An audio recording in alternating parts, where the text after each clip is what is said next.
अगर तुम्हें अपनी जमीन चाहिए तो 20% पर ब्याज का पैसा लेकर आओ।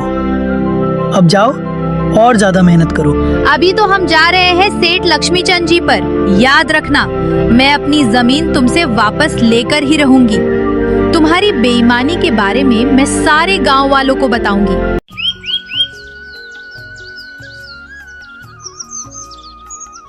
बहुत समय पहले की बात है। एक छोटे से गांव में मोहन नाम का एक किसान रहता था। गांव में मोहन की एक छोटी सी जमीन थी जिस पर वो खेती किया करता था। उसकी जिंदगी का एक ही सपना था कि वो अपनी जमीन पर अच्छी फसल लगाए और अच्छा मुनाफा कमाए, जिससे वो अपने परिवार के सारे सपने पूरे कर सके। मोहन का परिवार बहुत छोटा था। उसके परिवार में उसकी माँ गौरी और पत्नी राधा और उनका एक छोटा सा बेटा था जिसका नाम था चोटू। मोहन बहुत मेहनती था। वो सूर्योदय से पहले उठता और खेतों में काम करने निकल जाता। उसकी मेहनत और लगन के बावजूद उसकी फसलें अक्सर अच्छी नहीं होती थी, क्योंकि उसके पास ना तो अच्छे बीज थे और ना ही सिंचाई के पर्याप्त साधन। फसलों की सिंचाई के लिए मोहन को ज्यादातर वर्षा पर ही निर्भर रहना पड़ता था।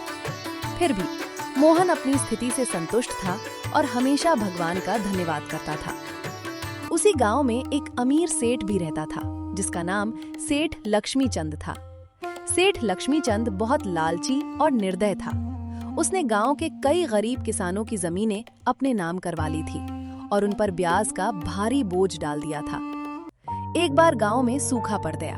कई महीनों तक बारिश नहीं हुई और किसान परेशान हो गए। मोहन की भी फसलें सूख गईं और उसके पास खाने को कुछ भी नहीं बचा।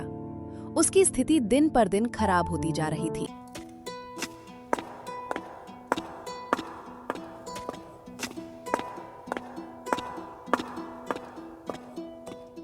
भाई, इस साल तो बड़ी मुसीबत आ पड़ी है। हमारे सारे खेत सूख गए हैं। फसल का नामो निशान नहीं बचा। अब हम क्या करें? हाँ मोहन, मेरी भी सारी फसल बर्बाद हो गई। बच्चों के खाने के लिए अनाज तक नहीं बचा है। समझ में नहीं आ रहा कि इस संकट से कैसे निपटें। सरकार ने तो कुछ मदद का वादा किया था, लेकिन अब तक कुछ नहीं हुआ। हमें कुछ करना होगा, वरना भूखे मर जाएंगे। मुझे लगता है हमें सेठ जी से मदद मांगनी चाहिए।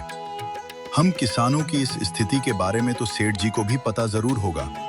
चलो सेठ जी से बात करके देखते हैं, शायद वो हमारी कुछ मदद कर सके। मोहन भाई, सेठ जी के पास तो गलती से भी मत चले जाना। एक नंबर का लालची इंसान है।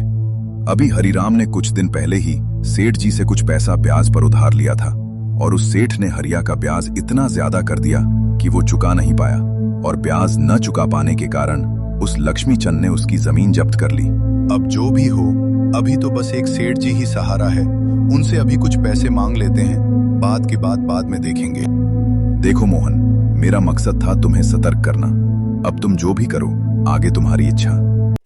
मुझे लगता है हमें मिलकर गांव की पंचायत से बात करनी चाहिए। शायद वे कोई उपाय निकाल सकें।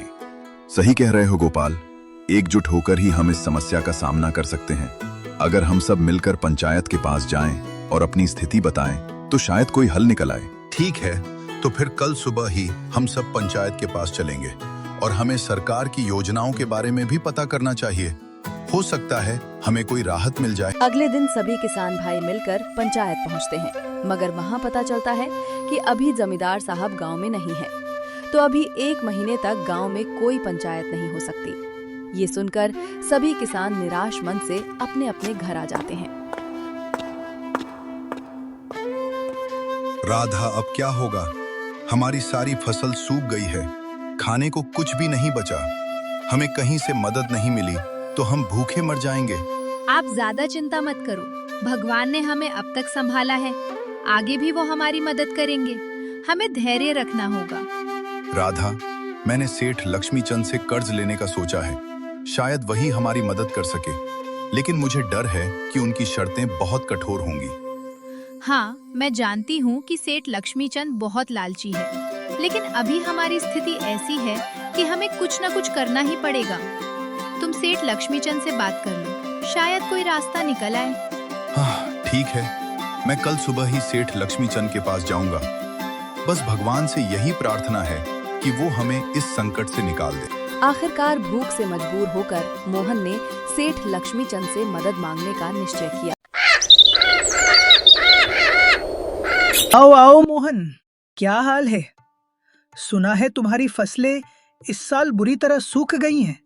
हाँ सेठ जी, इस साल सूखे के कारण हमारी फसलें पूरी तरह से नष्ट हो गई हैं। हमारे पास खाने को भी कुछ नहीं बचा। मैंने सोचा कि आपसे कुछ मदद मांगूं। मदद?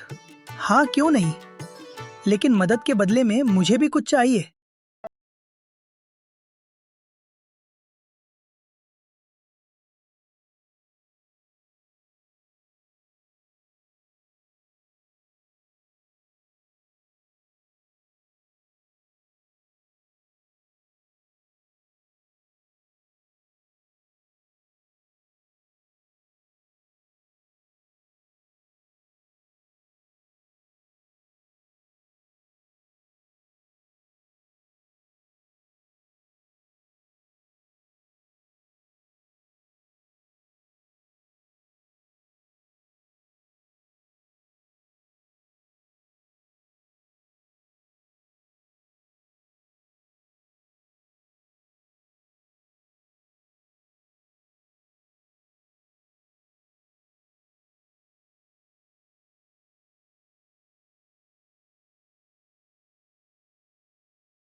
ये लो, तुम्हारे लिए कुछ बीज और खाने का सामान।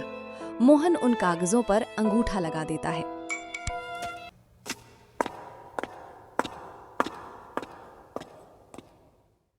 राधा सेठ लक्ष्मीचंद ने हमें कर्ज तो दे दिया, लेकिन उसने हमारी जमीन बंधक रख ली है। अगर हम समय पर कर्ज नहीं चुका पाए तो हमारी जमीन उसकी हो जाएगी। हमें हिम्मत नहीं हारनी चाहिए। हम मेहनत करेंगे और इस साल अच्छी फसल उगाएंगे। हमारी मेहनत और ईमानदारी हमें बचाएगी। हमें बस एक दूसरे पर विश्वास रखना होगा।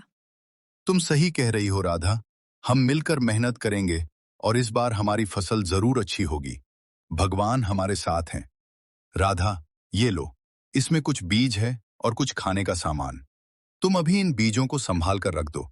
मैं कल सुबह उठकर सबसे पहले खेतों में बीज की रोपाई करूंगा और इसमें जो खाना है वो तुम सबके लिए निकाल कर ले आओ। अगले दिन से ही मोहन खेतों पर कड़ी मेहनत करने लगता है। वो खेतों में बीजों की रोपाई और रोज सिंचाई किया करता था। कुछ ही महीनों में मोहन की पूरी फसल पककर तैयार हो जाती है और अच्छे बीज होने के कारण मोहन की काफी अच्छी फसल आती है। इस बार उसकी प्रार्थना भगवान ने भी सुन ली थी और गांव में इस बार जमकर बारिश हुई। खेतों की सारी फसलें लहलहा। देखो राधा, हमारी फसल कितनी अच्छी हुई है। अब हम सेठ लक्ष्मीचंद का सारा कर्ज चुका सकेंगे।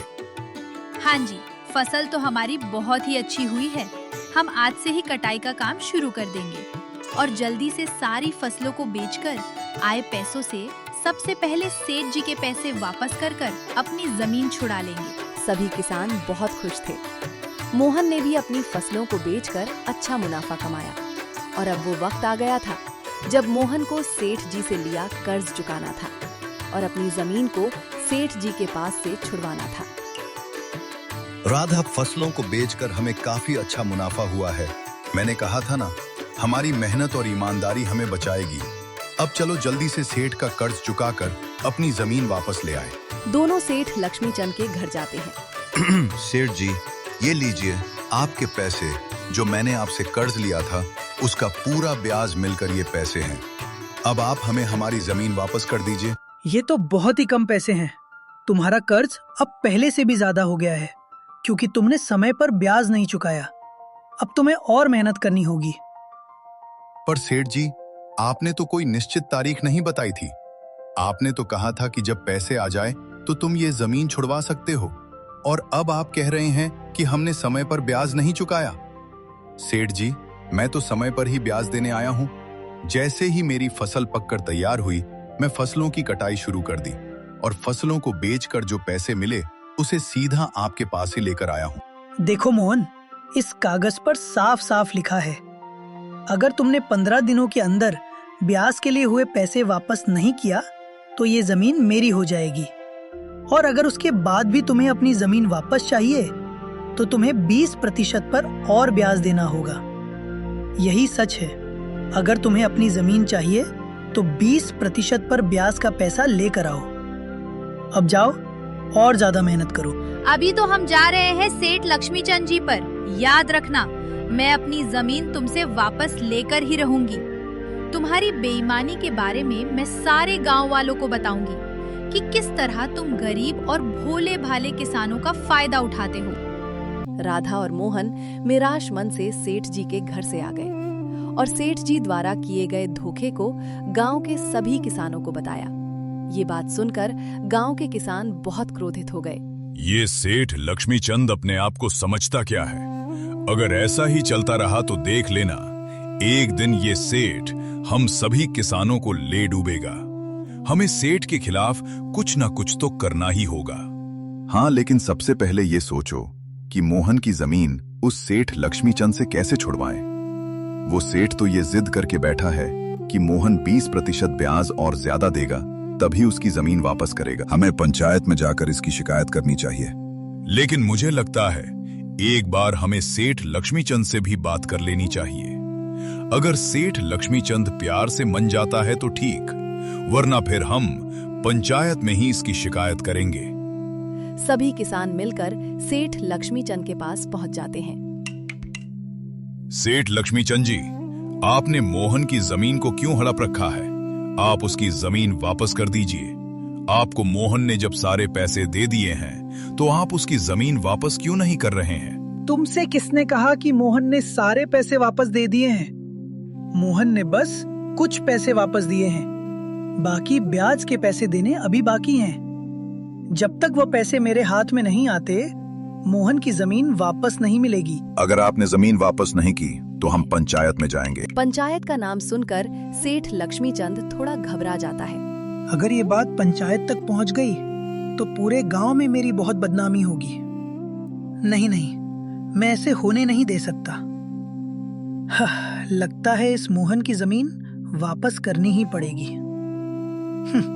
एक काम करता हूँ, इसकी जमीन वापस कर ही देता हूँ। कम से कम गांव में मेरी इज्जत तो बनी रहेगी। अरे किसान भाइयों, इतना क्यों नाराज होते हो? एक जमीन ही तो है। ठीक है मोहन, मैं तुम्हारी जमीन तुम्हें वापस करता हूँ और तुम्हें अब कोई ब्याज देने की भी जरूरत नहीं है। तुम्हारा ब्याज मैंने माफ कर दिया है। इस घटना ने मोहन को सिखाया कि मेहनत और ईमानदारी से हर मुश्किल को पार किया जा सकता है। साथ ही गांव के लोगों ने भी सीखा कि एकता में बल होता है। मोहन और उसका परिवार अब खुशी खुशी अपने खेतों में काम करते हैं और गांव के लोग भी मिलकर एक दूसरे की मदद करते हैं। इस प्रकार गरीब किसान मोहन ने अपनी मेहनत, ईमानदारी और गांव की एकता से अपनी जमीन और इज्जत दोनों को बचा लिया।